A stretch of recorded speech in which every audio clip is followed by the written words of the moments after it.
जो भी क्रियाएं आपके समक्ष ला रहा हूं वो पुस्तक में वर्णित है और साथ साथ प्रैक्टिकली इस क्रिया को मेरे द्वारा किया जाता है, अपने जीवन में उतारा हुआ है। इसके कोई भी दुष्प्रभाव नहीं है, बस जरूरत है थोड़ी सावधानी बरतने की। नमस्कार, योग साधना में आप सबका स्वागत है। आज हम फिर एक मुख्य क्रिया लेकर आपके समक्ष आए हैं, वह है हृदय धौती। हृदय शुद्धिकरण के लिए घिरंग ऋषि ने 3 प्रकार बताए हैं: दंड, वमन, वसस।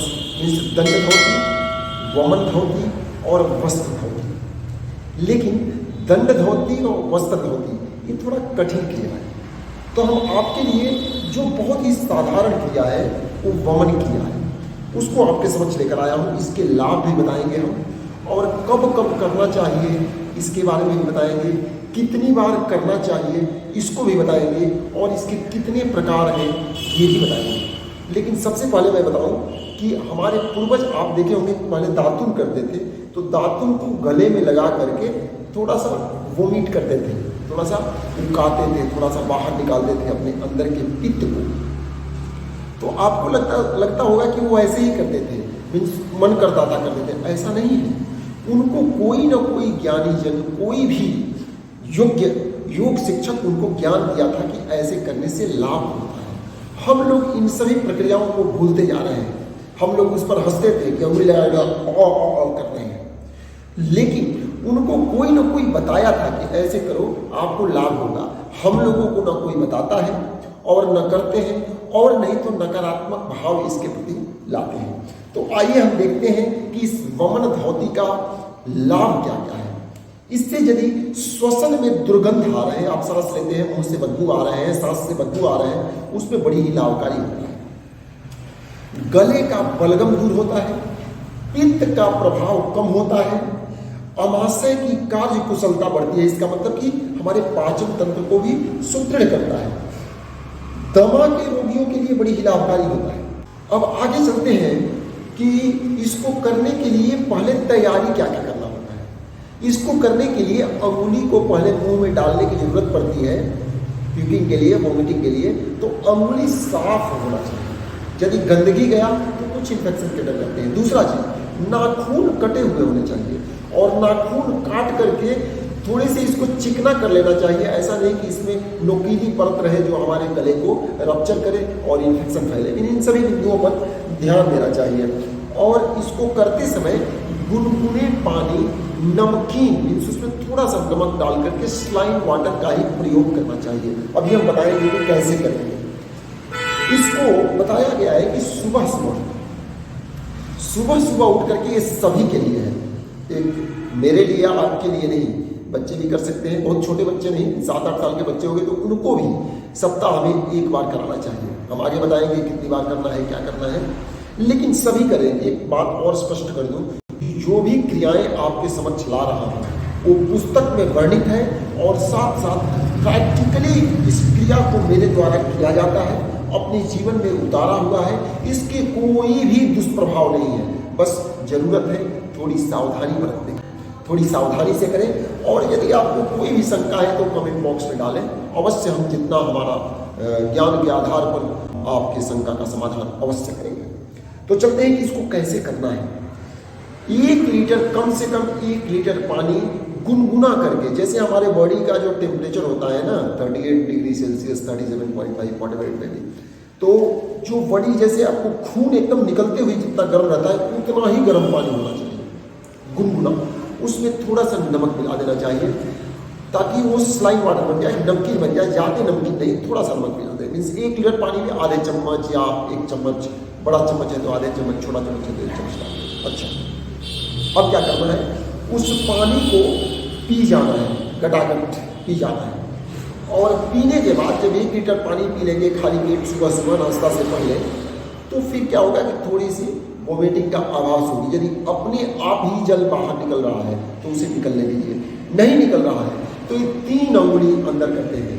ये क्या है, तर्जनी, मध्यमा और अनामिका। इस तीनों अंगुली को गले के पास ले जाते हैं, इस जीभ के मूल में ले जाते हैं। जीभ के जो जीभ जहाँ से प्रारंभ हो रहा है वहाँ पर ले जाते हैं, और बहुत ही कोमलता से, सहजता से आगे पीछे बाएं दाएं घुमाएंगे तो आपके पानी जल बाहर निकलने लगेंगे। जब वो जल बाहर निकलेंगे उसके साथ पित्त भी कुछ बाहर निकलते हैं। ये बहुत ही लाभकारी होता है। तो इसे कब करना चाहिए इस बिंदु पर आ रहे हैं। देखिए, जो अभी मैं क्रिया बताया ये कुंजल क्रिया है। एक दूसरा क्रिया, इसके दो भाग बताए गए हैं। एक व्याघ्र क्रिया है, उस क्रिया को हम आगे सबसे अंत में उसके बारे में चर्चा करेंगे। व्याघ्र क्रिया केवल रोगियों और योगियों के लिए है। जिसको कोई समस्या उत्पन्न हो गया है उसे व्याघ्र क्रिया अवश्य करना चाहिए। उसके लिए या कुंजल क्रिया के लिए भी जरूर किसी योग्य योग शिक्षक के सानिध्य में ही करना है। अपने आप इन सभी अभ्यासों को नहीं करना है, किसी न किसी के सानिध्य में करना है। फिर भी ये बताने का और इस पुस्तक में लिखा हुआ है, इसका एक ही उद्देश्य है कि आप कभी भी इसके प्रति हतोत्साहित न हो, कुछ शंका न आपको लगे, ये नहीं हो कि आपको योग की क्रियाओं के प्रति रुचि न हो, इसके लाभ के बारे में जानकारी न हो। इसलिए इन सभी बिंदुओं को आपके समक्ष मैं लेकर आ रहा हूँ, लेकिन आग्रह अवश्य करूँगा कि किसी न किसी योग्य योग साधक के सानिध्य में ही इसकी आप करें। तो चलते हैं, इसको ब्रेकफास्ट जो बोलते हैं हम लोग, सुबह का जो नाश्ता करते हैं 8-9 बजे, उससे 1 घंटा पहले, आधे घंटा 1 घंटा पहले आप कर सकते हैं। या जब आप दातुन किए, ब्रश किए, उसी समय इस कुंजल क्रिया को कर सकते हैं। यदि मौसम ठंडा हो तो इसे बाहर खुले मैदान में करें। मीन्स ठंड के मौसम में कहीं बाथरूम में, कहीं दीवार में, जहाँ हवा कम चल रहा हो वहाँ पर करें। और करने के आधे घंटे बाद तक कोई भोजन न करें, और आधे घंटे बाद भी गरिष्ठ भोजन न करें। खिचड़ी जैसा, दलिया, हल्का मिल्क, दूध एंडल ले सकते हैं, कोई दिक्कत नहीं है। और ये अब चलते हैं हम व्याघ्र क्रिया के बारे में। व्याघ्र क्रिया बड़ी ही उत्तम क्रिया है। इस क्रिया में क्या बताया गया है और जो बता रहा हूँ इस पुस्तक में लिखा गया है। इस पुस्तक को आप खरीद सकते हैं, बहुत ही अच्छा पुस्तक है, आप अध्ययन भी कर सकते हैं। महर्षि हिरण्य के द्वारा रचित पुस्तक है हिरण्य संहिता। ये बड़ी अच्छा पुस्तक लगता है मेरे को। योग अभ्यासी जो नए योग का अभ्यास कर रहे हैं उनके लिए भी बहुत ही अच्छा पुस्तक है। व्याघ्र क्रिया बताया गया है कि भोजन के 3 घंटा बाद करना है। क्यों 3 घंटा? भोजन के 3 घंटा बाद वोमिटिंग का क्या प्रावधान आ गया? व्याघ्र क्रिया में बताया गया है कि भोजन जब हम करते हैं तो 3 घंटा में जितने भी भोजन से हमारे शरीर को आवश्यक तत्व भोजन के अंदर जो होता है, न्यूट्रिएंट्स, प्रोटीन्स, विटामिन्स, उसको ये ऑब्जर्व कर लेता है। अमाशय से वो छोटी आंत की तरफ अग्रसर हो जाता है या छोटी आंत में प्रवेश कर जाता है। जो भोजन का बचा हुआ पदार्थ छोटी आंत में प्रवेश नहीं किया है वो आपके लिए समस्या खड़ा करता है। वह आपके शरीर पर अधिक बोझ उत्पन्न करता है। उसको फिर से पचाने के लिए वह पाचन तंत्र के लिए एक समस्या बनकर खड़ा हो जाता है। वहीं आपके शरीर में भारीपन लाता है और गैस का समस्या बनता है और हमारे पेट में कंस्टिपेशन अनेकों विकार पैदा करता है। शरीर में फोड़े फुंसी, स्किन में जलन, इन सभी समस्याओं का कारण ही हो जाता है। तो इसलिए 3 घंटा के बाद जो अनपचा अन्न आपके पेट में जो बच गया है उसे निकालने का प्रावधान हमारे व्याघ्र क्रिया में बताया गया है। ऐसा भी इस पर टिप्पणी किया गया है कि जानवर भी इस क्रिया को किया करते हैं। जानवर कैसे करते हैं? जैसे गाय भैंस पागुर के रूप में करते हैं कि जो भोजन कर लिए, घास खा लिए और जो घास नहीं बचा उस घास को फिर बाहर निकाल करके उसको चबाते हैं। लेकिन हमारे ऋषि मुनि इस प्रकार से हमें बताए हैं कि कैसे करना चाहिए। ऐसा नहीं कि चबाना चाहिए फिर से घोटना चाहिए, ऐसा नहीं है, क्योंकि हमारा शरीर जानवर का शरीर नहीं है। हमें बहुत ही उत्तम कोटि का कार्य करना है जो हमारे शरीर के लिए बहुत ही लाभकारी हो, हमारा उत्तम शरीर बने, स्वच्छ शरीर बने। तो जो अपच्य भोजन है पेट में उसको निकाल लिया जाता है।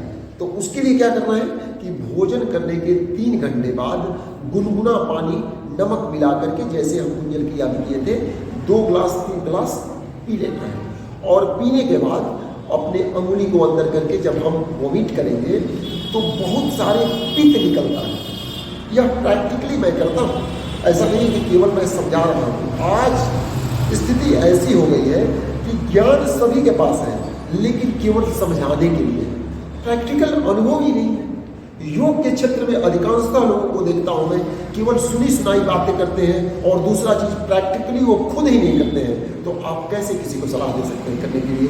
आप उसकी समस्याओं को करने में कितनी परेशानियां हैं, कौन कर सकता है, रोगी कर सकता है, नहीं कर सकता है, इस बात को कैसे अनुभव कर पाएंगे? तो इसलिए मैं ये स्पष्ट करना चाहता हूं कि इन सभी क्रियाओं को मैं किया करता हूं और ये बहुत ही लाभकारी क्रिया है। तो इस क्रिया को किसे नहीं करना चाहिए, ये सबसे मुख्य बिंदु है। जिसको ब्लड प्रेशर ज्यादा रहता है, उच्च रक्तचाप की बीमारी है, वो इस क्रिया को नहीं करे या जरूर किसी के सानिध्य में करे, किसी योग्य जो जानकार है उसके सानिध्य में करे।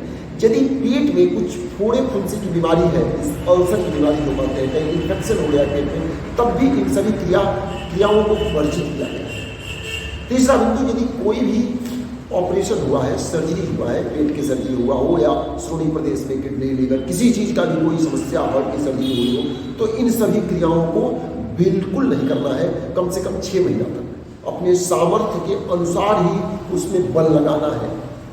अगला बिंदु, ये भी मुख्य बिंदु है, कुछ लोग सामर्थ्य से ज्यादा बल लगाते हैं, उसमें हमारे पेट के ग्रंथियों पर अनावश्यक दबाव पड़ता है। तो अपने सामर्थ्य के अनुसार ही बल लगाना है। तो ये सब रहा सावधानियां। आपको यह वीडियो कैसा लगा ये अवश्य बताइएगा, क्योंकि यह प्रोत्साहन के साथ साथ ये भी बताता है कि आप कितना लाभान्वित हो रहे हैं। और यदि अभी तक आप हमारे चैनल को सब्सक्राइब नहीं किए हैं तो अवश्य सब्सक्राइब कीजिए, ताकि आपको जो भी नए नए वीडियो बने वो आप तक पहुंचते रहें। धन्यवाद।